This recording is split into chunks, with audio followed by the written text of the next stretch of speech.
In a faraway land, there lived a princess named Amara. Amara is the only surviving child of the late king, Mado. Amara was beloved by all who knew her. As she approached her 25th birthday, her uncles began to worry her about finding her a suitable husband because she is the heir apparent to the throne. As she does not have a brother, neither is her parents still alive. However, Amara didn't find any of the suitors that was coming for her hand in marriage attractive. Amara is a different kind of princess who loved to spend time with her mates. She sang and danced with them all the time. Her favorite place is the stream. She will go there most of the days with her mates, and they will sit by the riverside and sing and dance and gist and while away time. Amara is that kind of princess that loves to fetch firewood and also loves to fetch water from the village stream. She do that every day. She sees it as an opportunity to sing and dance before taking her water home. Princess Amara is loved by her subjects and admired by all the men in the village. Whenever she walks on the streets, all the men stand and look because she is so beautiful. She is humble and down to earth. Suitors keep coming from the land and even from the neighboring village. But Princess Amara didn't find anyone attractive. She kept rejecting them. She has set a high standard for her future partner.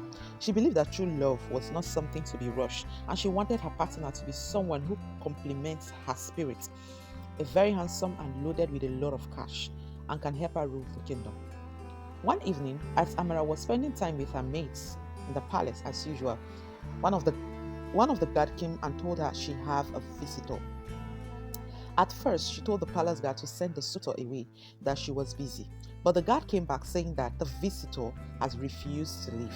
Princess Amara became very angry and went out to warn the visitor. But she realized that as she was warning and talking to the visitor angrily, she was falling in love with him. The real Princess Amara wanted him out of the palace, but the Princess Amara, standing before a tall, dark, handsome-looking rich young man, wanted him to stay. Instead of shouting again, she asked him what his name was.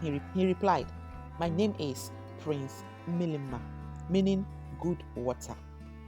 Princess Amara smiled and offered him a drink, and they started talking. They talked for hours and laughed like they have known each other from before. This is something that has never happened before. They talked till night. Prince Milima said he wants to leave, but the princess didn't want him to go and offered him a room in the palace so that she can see him all the time. Everyone was surprised at the princess' action, but didn't say a word. That night, as Princess Amara slept, she dreamt about she and Prince Milima on the throne in the water ruling the kingdom. When she woke up, it was already morning.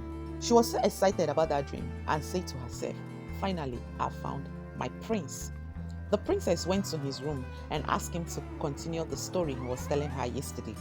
After gisting, they both decided to take a stroll. He told the princess that he wants to take her to his favorite place in the world. He held her hands and took her to the stream. The princess was very happy because the stream is her favorite place too. They both sang and danced in the water. The next day, he took her to a fancy restaurant on a date. The princess was on top of the world. He has everything she needed in a man. He is handsome, rich, romantic, and they also like the same thing. As they finished eating, they went to the stream to sing and dance. This is a practice that they continued every single day. A few weeks later, he got the princess a very beautiful car. Princess Amara was overjoyed and thanked God for blessing her with her dream man. Her uncles and kinsmen were worried for the princess. They called her to a meeting and asked her, "Who is this man and what is going on between you two? Where is he from?" Princess Amara told them that he is the man of her dream. Who is this man and where does he come from? She said that didn't matter. But the truth is, Princess Amara didn't really know where he is from.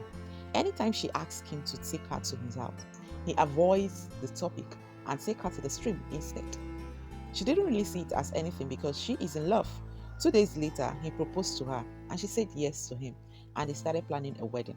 Her uncle was worried because no one knew anything about this man that wants to marry the princess. But the princess didn't really care. Their wedding was the most talked about. He always showered her with gifts and a lot of good things. Princess Amara was on top of the world. It took them time to plan this wedding because all the community was involved. Like every day was a new surprise with Prince Milima. He's either buying her things and all that. But her uncles were not comfortable. They keep talking to her about it, but she wouldn't listen. Few days later, they did their traditional marriage and they were married traditionally.